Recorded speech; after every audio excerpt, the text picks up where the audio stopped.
দুর্গাপুরে স্ত্রীর স্বীকৃতির দাবিতে এক তরুণীর অনশন। রাজশাহী দুর্গাপুরে স্ত্রীর স্বীকৃতির দাবিতে অটো চালক মাসুমের বাড়িতে শান্তা নামের এক তরুণী অনশন করেছেন। ঘটনাটি ঘটেছে বুধবার দুর্গাপুর পৌরসভার ৯ ওয়ার্ড ধরমপুর শিলালপাড়ায়। এই মাস ধরে গোটা মাস আমাদের বাসায় ছিল। কোন জায়গাটা? এই যে ইয়াতে উপশহরে। পালালো কবে? পালাইছে হচ্ছে কালকে আগের দিন পালাইছে, মানে কালকে পালাইছে, ওষুধ খাই আমাকে পালাইছে, বাচ্চা নষ্ট করে। ও আচ্ছা, ওষুধ পালাইছে, পরে আর যোগাযোগ করেন না, তারপর থেকে আমরা বলছি যে এরকম হচ্ছে কেন, তারপর আপনি থেকে গ্রামের বাসায় চলে এসেছেন।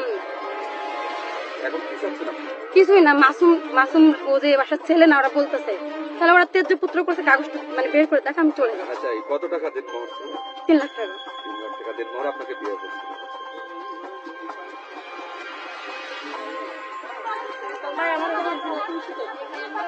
না না, ওটা না।